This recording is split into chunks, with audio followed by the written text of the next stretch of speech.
welcome back to the Hilltop Pillbox here in Abbotsford, British Columbia, Canada. And today we're going to have another quick Italian video. Not a lot going on here for the Italians. There's quite a bit going on in the world, but we're going to do our Italian stuff first, then we'll get you all caught up. All right, we got $13 to spend with the Italians. $3 going to Turkey, try to influence them. We've got 7 going for a transport, 2 going for a colonial cavalry. I can only have 1 in the game at a time, but it's pretty cool. Attacks at a 3, defends at a 3, only costs $2, and we'll be saving $1. All right, we're going to start with let's start with our turkey roll. Turkey roll, we need a 1 to a 4. Hey, look at that.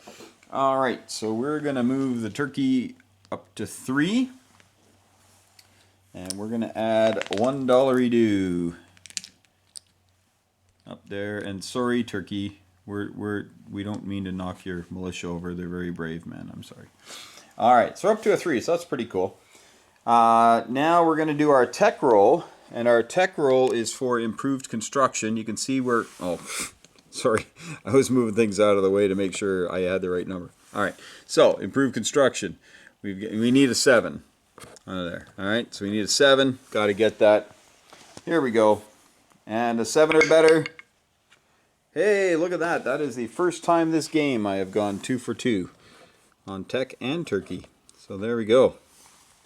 Maybe I should do an attack. Maybe I should declare war. My phone just beeped and said, no, don't declare war. All right. Boy, my allies are listening, aren't they? So here's my moves. I just got this guy coming up into Eritrea. So 1 infantry from Abyssinia into Eritrea. And then this handy dandy air transport. He's going to do some fun things. He's going to fly 1, 2, 3 up into northern Italy. I only got 2 hands. One's holding the camera. Going to grab 1 infantry and bring him back down here into Tripolitania. Okay, so there's that. And we've already done that. Yeah, that's Italy's turn. I know.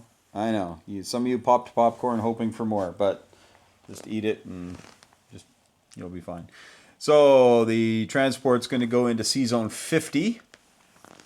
And the colonial cavalry will be going into Tripolitania. Okay. So that's everything for the Italians. We only saved $1. And we make 10. So that means we're going to have $11 to spend next round. And we may want to influence Turkey. We'll have to see about that. All right, so we're going to get you caught up on what's going on. China has been the real powder keg here. It's been pretty interesting. So the Japanese came in this last turn and took 3 territories.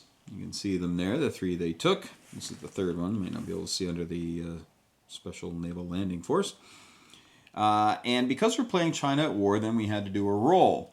And all the other warlords would then choose to go either CCP or KMT. And the only one that chose to go CCP was up here. So in Peking and Hopei. All right. Not a lot of force there, but there they go. And yeah, we'll see how long they last versus concerted Japanese aggression. The KMT kind of made out like bandits. They've got Tibet, Yunnan, and Kwangtung, along with the island of Hainan.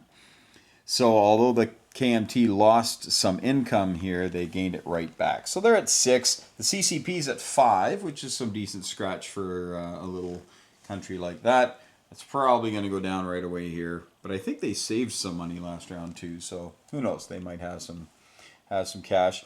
Plus, now that they do have 3 territories, their recruitment roll might go a little bit more favorably for them. All right, well, that is everything there. Everything else. Oh, I should point out the Canucks. Okay, so the Canadians have been brought over here using a strategic move from Hawaii, and they have landed in Hong Kong and here in Singapore. Being an Axis player, I kind of hope history repeats itself. But you do feel kind of poorly about the Canadians who got shipped off to Hong Kong just in time to die. You know, here's some rifles. Go beat up tanks and planes and artillery with your rifles. And boy, that was a fool's errand, wasn't it? Pretty dark day in Canadian military history, but we can always blame Britain for that. They sent us there. Down here in Brazil, the Americans lend-leased a transport to the Brazilians. So now they're a bit more mobile, and they do have a lot of stuff. So they could hit Buenos Aires next turn. Could come across into Gran Chaco, and of course they could just come down here and land in Patagonia. And time will tell what they decide to do, and whether or not they'll be able to be successful. Colombia is actually now pro-allied. I don't have a pro-allied sticker on it, but pro-allied now, thanks to the random events roll that we do at the end of each turn. And Panzer King rolled that, and he was able to convince the neutral Colombians to side a little bit more with the Allies. The French have been landing everything down here in France, or pardon me, in Africa, and loading up for something. Not sure what. Nobody to attack, and Paris, you know, it's kind of empty over here. Not a lot of stuff going on. But sure, Wintermute's got his idea about what he's going to be doing. With all that, I'm sure he feels quite confident that this strategy will be a winning strategy for him. And time will tell. Not much else going on. Everything is pretty status quo.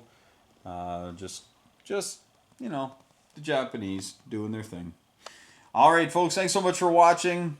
You take care, hug your loved ones. Thank you, friends, for playing, and we will see you on the next turn, and may those dice be with you like they were with Italy this turn. Look at that, 2 for 2.